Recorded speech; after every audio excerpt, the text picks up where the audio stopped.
Good evening, and welcome back to another episode of Maximizing Your Season of Singleness. And as you can see, I don't have Dr. Daniels with me today.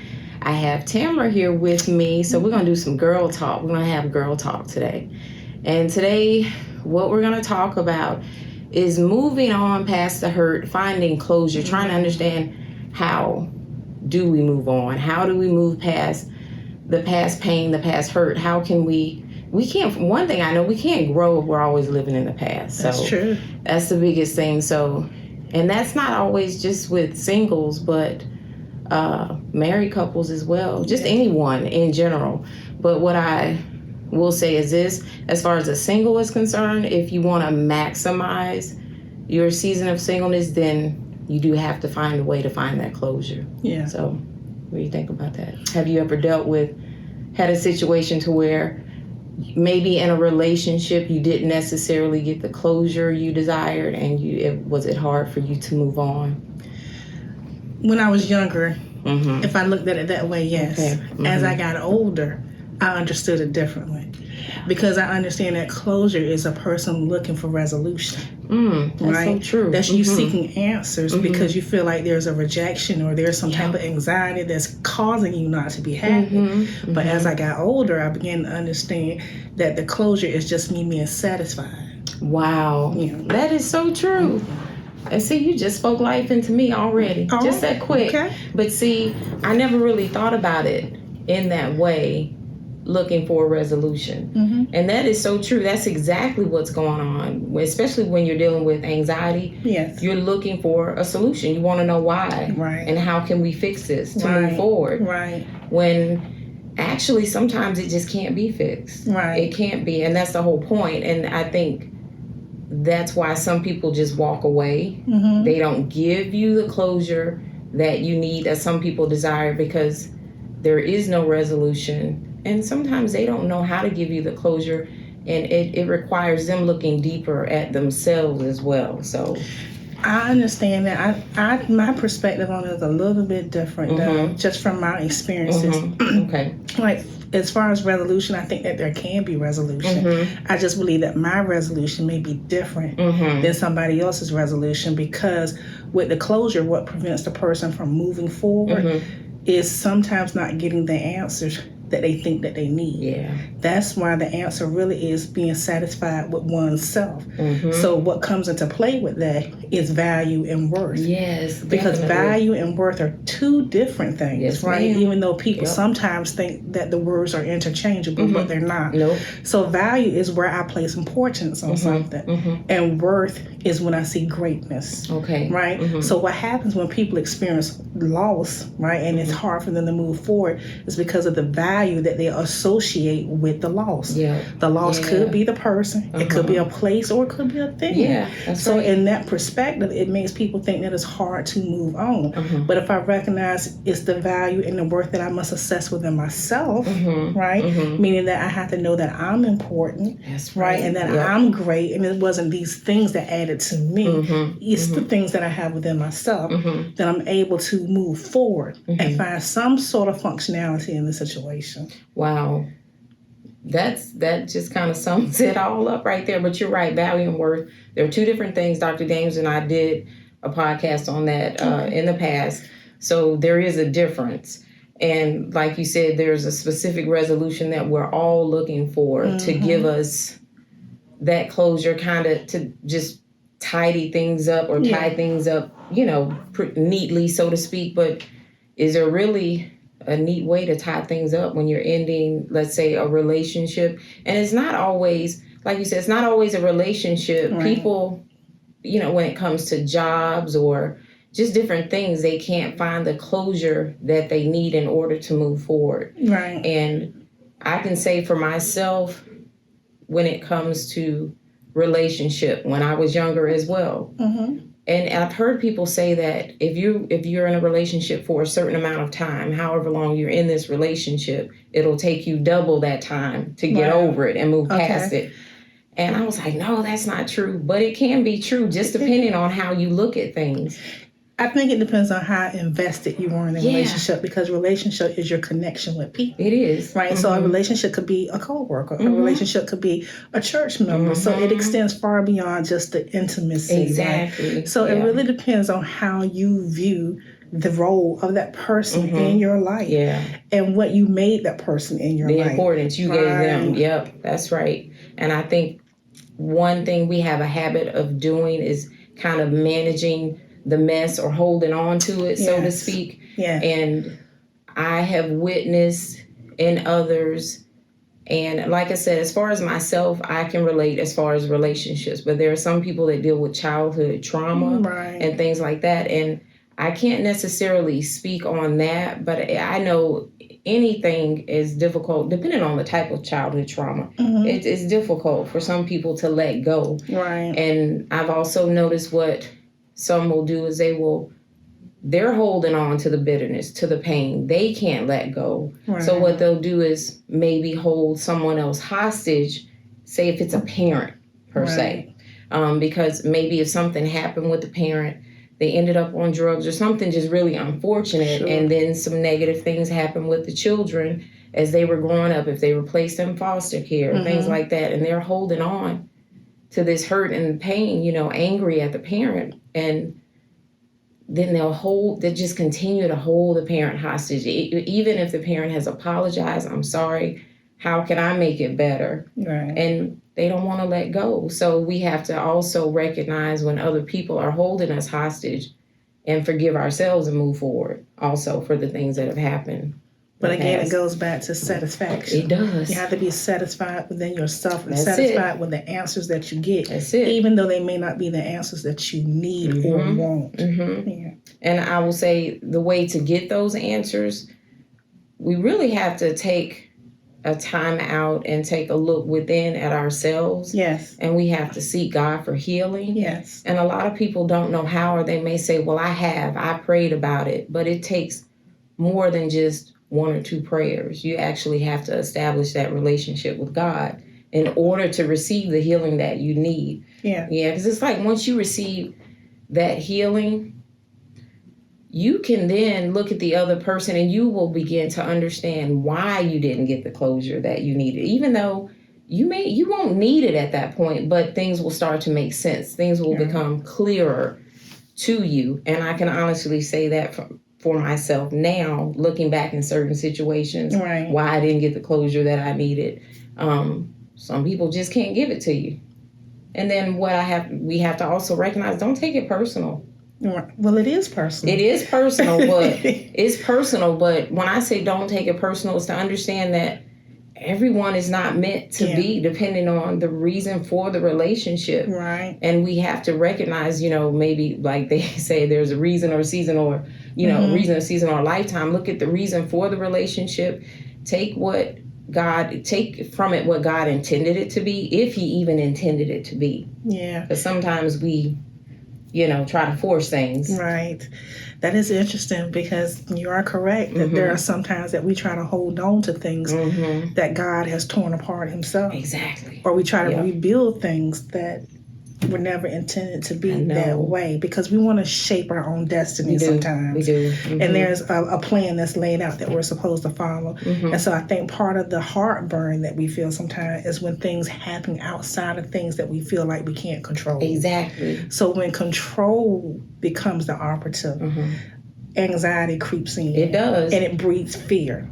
And when fear happens, it causes you to become stagnant. It does. You will not move. You become paralyzed. And so that creates a whole nother realm of trauma. It does. Yeah. Yeah. And a lot of times we don't even recognize that we're not growing. Yeah. I was there, I think, for about 10 years. My best friend and I, just kind of, how should I put it? Well, not her per se, but just when you're grieving a divorce or whatnot, just talking about the same thing time and time again, over and over, and not really letting it go, just letting it die and moving forward and learning to grow away from the situation. And we tend to drive other people away because that's all we talk about. Sometimes people will run from you. They see you coming and they'll turn around and run. That's all, if you've been talking about the same thing over and over. Right. I've been there before with a coworker. If you ask, I mean, it's unfortunate, but if you ask, how are you today?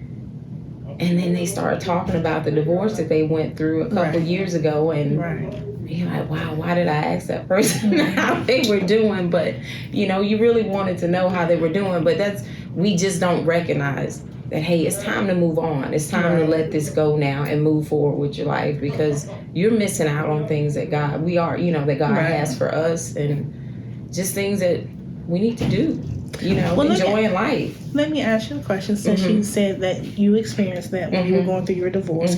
So what got you unstuck?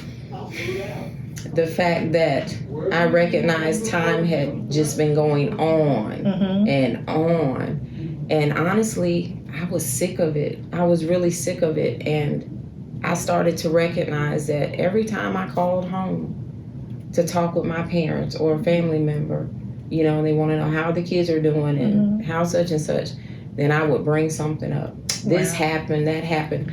And I will also say this, finding closure, you have to also set some boundaries so you can move on. Yes. That's important. And that's what I was not doing. Right. I may back off for a bit, and then I would open myself back up to the mess, thinking that this person is going to change, and I wanted to do what was best for the kids, and that's not always the case. You have to recognize, I had to recognize this person this is who they are. I took responsibility for my actions, and I was tired of it. I was really tired of myself, tired of repeating that cycle over and over, just tired of being in the same position. Right. Yeah, so once you can recognize that you're not growing, and then also you're trying to move on in another relationship, but you can't if things are always creeping up, you know, in conversation about your past and how things happen. That tells you that you haven't healed. So what you're saying is that you have to do an honest assessment. You really do. Of yourself, and really gauge where you're at to determine if what you've been doing is working. And if you determine that it's not working, then you have to switch up the pattern. Most definitely. Yeah, and you have to start doing something that you know does work to move you from where you are to where you see yourself wanting to go. Exactly, and start taking those steps in that direction. Thank you for wrapping that up all neatly for me. But that's exactly what we have to do. When you know there are some things that God has for you, once again, you gotta, like you said, take the steps in that direction. Right. And it's hard to take those steps when you're still looking back. So you have to be available. You do. Right. You do. Emotionally available, just available, period. And you gotta recognize when the enemy is trying to pull you back in that direction, because a lot of times we're dealing with spiritual warfare, and the enemy uses people to get through us, you know, to us. And God is wanting to use us for something different, but he can't if we won't let go of the past, if we're still holding on to things. He can't use us to help other people. So that kind of goes back to the worth and the value. Because when you don't recognize your worth and your value, and you associate it with someone else or something or some place, then that means that you're putting yourself in a vulnerable state. And what happens is you allow yourself to now become insecure. Because now you're second guessing every decision that you have to make. Ma'am. Because now you don't trust your own abilities. That's it right there. That's it. That's exactly what happens when you continue to look back, because that person is, you know, they're going to keep coming, especially if it's the enemy, you're dealing with spiritual warfare. They'll keep coming for you. He wants to stop you. That's his whole goal, is to stop us from reaching our purpose. So when we don't recognize these things and just learn how to let it go, and once again, that's why I keep saying, don't take it personal, because when you know who you're dealing with, why even allow it to seep in? And of course, especially if it's someone you're really close to, it may hurt, of course, you know, maybe sting just a little bit, but at the same time, you gotta know who you're dealing with. You gotta know who you're dealing with. So yeah, and that's why I say, I guess with that, giving yourself permission to move on, especially if you have kids with someone. And I've had to do that also, because people will try to manipulate you and say, well, you know, to keep you in that same position that you were in. So you have to give yourself permission to move on. And just like I spoke on earlier, maybe a parent that had some issues and the kids went through foster system or whatever the case may be, then they're feeling guilty because of what happened. Right. And they're not allowing themselves to move on either. They're not giving themselves permission to move on. So there's no closure on both aspects. Exactly. So closure really is closing the door to those things that prevent you from moving forward. Mm-hmm. Right. Both. You got, yeah, exactly. So I've seen it, and it's heartbreaking. It really is heartbreaking. And you try to talk to others and you tell them that God is the answer. Once again, you have to have that relationship. Mm-hmm. But for whatever reason, they're just not ready yet. They're not ready to let go. They're still fighting themselves, you know. Right. We have a tendency to do that also. To fight ourselves, and it's like, what's the point? It's useless. It's useless. All you do is make yourself sick, and you're just in that same spot, just stuck. I have been just through a majority of that, I believe. So I hear you talk a lot about spiritual warfare. So for the listener audience, elaborate on that a little bit. Well, when I say spiritual warfare, I don't think people really recognize that it's real. And once again, like Pastor Daniel said, spiritual warfare, Satan or the enemy, he uses people to get to us. Right. He wants to get in our mind to make us think negatively of ourselves or maybe even other people. And basically what I've noticed, what has happened with me, he'll even bring up that one person maybe that you're struggling with, that closure from your past or dealing with some certain things. He'll bring that person up in my mind, just simple things that I could be doing, something that has happened in the past. And having children, you begin to look at what has happened to your kids and why things happen, and it makes you angry. It does. And that's exactly what the enemy wants to do. He wants to take you back to a place of unforgiveness. He does that to me all the time, and I'm constantly, every day, having to release the anger, the unforgiveness, the anxiety, having to release all that. So that's, for me, how spiritual warfare works. We have to be careful because Satan is he's tricky. He's crafty. Very crafty. He knows us. Like Dr. Daniel says, he knows us very well. He knows exactly how we work, how we operate, our desires, our wants, and things like that. So we have to be mindful. We can never let our guard down. We have to continually pray all the time for, to guard our minds and our hearts. So, So I would say not let your guard down, but I would say have a confidence in God, a complete trust in God, and allow the Spirit to lead you. Yes. And when you allow the Spirit to lead you, it lessens you feeling like you always have to be doing something in that process, because we don't have the wherewithal to understand all the tactics of the enemy. We sure don't. He's been around a long time. So total submission and obedience to God is our greatest defense against the enemy, aside from the blood of Jesus. Exactly. And so we have to be mindful of that. But just being cognizant of the fact that you can be weak and be susceptible to situations, like you said, when we let things seep in, sometimes they will fester. Yes, ma'am. If we don't address it. And so what happens when you avoid situations because of conflict and you walk away, sometimes people feel like they don't have closure because they walked away to avoid the conflict. Exactly. Right? Yeah. So how do you move on from that? You move on from that by doing what? As far as I would say that I've done that before. Yeah. I've moved on. I've walked away to avoid the conflict. And what I will tell people is this, that you brought up a good point. This is something I actually thought about that this morning.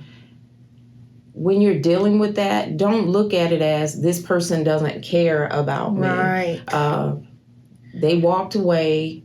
I didn't get the closure. I've tried to talk to them. We've had all this time together, and they must not care about me. They must not love me. It has nothing to do with that. Sometimes just walking away is the best solution. Right. Especially when you've been dealing with someone and you've tried to explain. And sometimes people want to hear what they want to hear. Like you said, they're looking for a resolution, and sometimes the resolution is just not going to work. So we have to accept that and let go and know that God has something else planned for us. But don't look at it as this person doesn't care. It's not that they don't care. Once again, I can say honestly, for me, I'm trying to avoid the conflict. There's so much hurt and pain already there. why do we need to keep digging this up over Right. and over and over, reliving it. rehashing the same thing that we've already talked about? Right. Yeah, and I can, for women, you probably can attest to this. We have a tendency to move on physically or emotionally first. We can be in a marriage and things are not going well. We'll start moving on emotionally because we're already drained Right. from certain things. Right. And typically, the physical aspect, as far as walking away or the divorce, that's the last part of it. Right. So the next person may take it as, or the person you're walking away from, how could you just up and walk away in this way? Right. And you didn't just up and walk away. We've been talking about this for months, but you didn't hear me. Right. It takes a woman, in my opinion, a lot longer to walk away than it does a man, because the woman is so more emotionally tied to the relationship than the man is, because we equate in our mind love with intimacy. We do. Right? But men don't quite look at it the same way. They may look at it as fulfilling a need, but we see it the opposite. Yeah. So as you said, that's the last part of the aspect of the relationship that keeps us hostage in that situation, because you've not detached yourself. No. Right? We assume that by giving ourselves to someone means that we're giving them love and they're going to give us that in return. But it's not that at all. That's not what that means. Yeah, that's true. So, yeah, that is definitely all of those ways to look at that. Is just to understand, once again, it's not that the person doesn't care, but sometimes that's just the best avenue to take, is just to let things go and walk away from it. And what I will say to this here also, to start to wrap things up, we have rights as a child of God. And I didn't know any of this until I got saved and started having a relationship with God. Right. Getting in His Word, listening to messages that feed me. Yes. And we all have to do that in order to grow spiritually. We have rights as a child of God, and we all deserve to be healed and whole. Right. And until we start that relationship with Christ, until we actually just surrender to Him, we're going to continue to hold that bitterness. Keep looking back in the past, not letting go of the trauma and the things that have happened, and then also wanting to blame other people for things that have happened to us. We have to learn to actually just learn to let it go. But in order to let go, you're going to have to work on yourself. Otherwise, you're just going to continue to be angry, bitter, just letting it fester, like you said, just holding on to the pain on the inside. Right. And that's not good for anyone. You're not going to receive anything God has for you if you're holding on to the bitterness. That is so true. Because Jesus said, I've come that you might have life and have it more abundantly. That's right. He said, I will, above all things, that you will prosper and be in good health. So if we're not in our best health, if we're not prospering, that means we're operating outside of God's design for us. That's right. Right? So we got to get back on board with what God created us for. That's it. Yeah. And learn to let go so we can have the closure that we need. That's it right there. That's it right there. So, and like you said, now as that we're older, we can see that. Yeah. Looking back, and when we were younger, I didn't understand it in that way at all. Yeah. But it takes having that relationship with Christ to become all that He created you to be. So, but thank you, Tamara. I appreciate you. And I will see you guys again next week. We might have to get Tamara on here every week. We'll see. But we will see you guys again next week. And thank you for watching. Yes. And subscribe to the channel. Share the videos if you would, please. Share them with friends, any single friends that you may have, or anyone you think that might benefit from the podcast. And you guys enjoy the remainder of your week.